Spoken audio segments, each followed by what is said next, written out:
started when a child was placed in a home with non-Spanish speaking foster parents, and when she was ready to return home.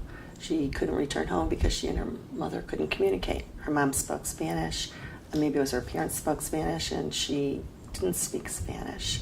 And so Legal Assistance Foundation filed a lawsuit over this the department entered into a consent decree to get children placed in foster homes that spoke bilingual services. Eventually, lots of things came out of Burgos Consent Decree, but it took many years for that to happen. The consent decree was heard again in 1990 on a violation that the department did not comply with the original decree of the original consent decree. So basically, the allegations were that there weren't appropriate bilingual services. There weren't, and by services, it means an array of services, from foster care to counseling to making sure that we have appropriately assigned bilingual workers to cases. So as a result of that, 1991, the federal court appointed a special master, and the original special master was, at the time, who is presently a federal judge, Ruben Castillo. I was responsible for reporting to the court as to whether or not DCFS was properly following the Burgos Decree that had already existed for 14 years. But probably more importantly, I was responsible for making recommendations as to how the Burgos Decree could be improved, the implementation of the decree into the future from 1991 after. And so my responsibility was sort of to be the eyes and ears of the court and actually go out into the DCFS community and talk to workers, talk to clients, and find out what was really happening at the ground level, at the service level. And so I went to as many offices as I could and talked to workers, talked to supervisors, talked to clients, and got their impression as to what was happening. When you look back now at that and you say, well, wasn't that just common sense to ensure that the social worker speaks the language of the family, that the family is able to communicate effectively with the people that they're attempting to get help from?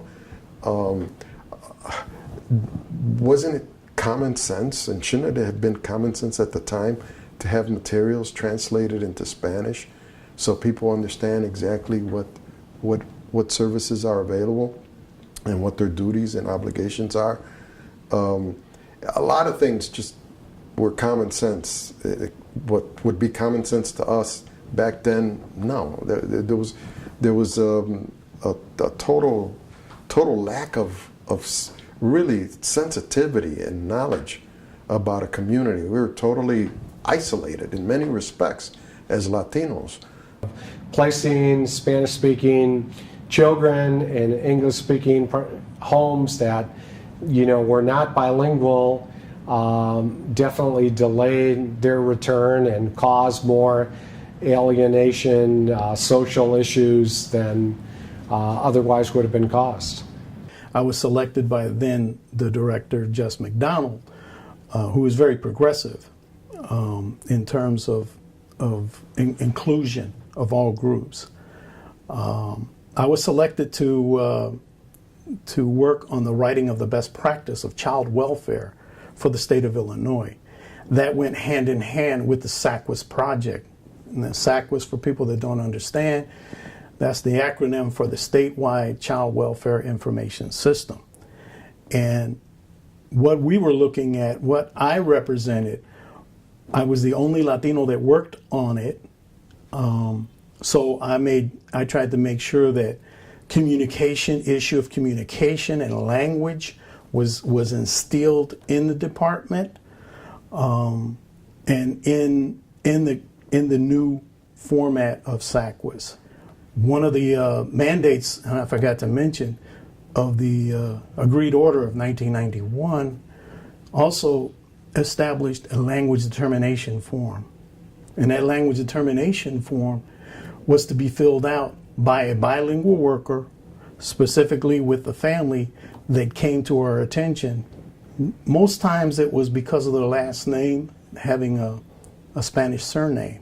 We would ask and fill out the bilingual determination form to determine if indeed they preferred services in English or Spanish. So when I had to take custody, it was very hard emotionally as a worker, because I always knew like I was leaving them in a home where no one spoke the language. How do they know that they're hungry if they're not communicating? And that was a very emotional burden on me as an investigator. So I forgot to say that was, so I was really making sure that if I had to take custody, where was I taking these children?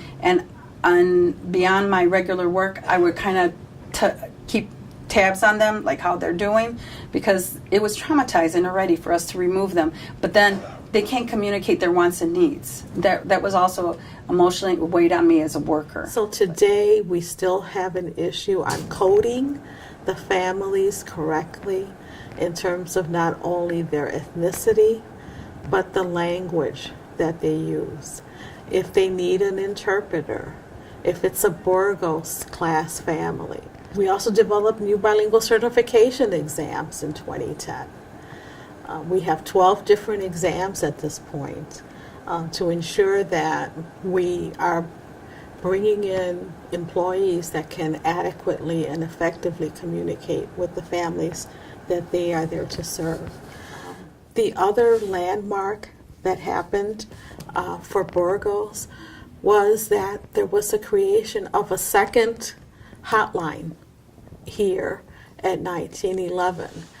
And looking into the future, if we need hotline workers that speak Hindi or Polish or Russian or Mandarin, we will probably have an easy time filling positions here for other languages. You know, as a lawyer, when you get sued, you don't like those things. But I had I guess I will end with this because it's the beginning of my career. I had a supervisor over at the Department of Mental Health and Developmental Disabilities who said to me when I started out as a staff attorney, she said, "Jeannie, the agency exists to serve the people of the state of Illinois. And if in your legal work you find that the agency isn't serving the people, then you need to settle. You need to go for what's best for the people of the state of Illinois."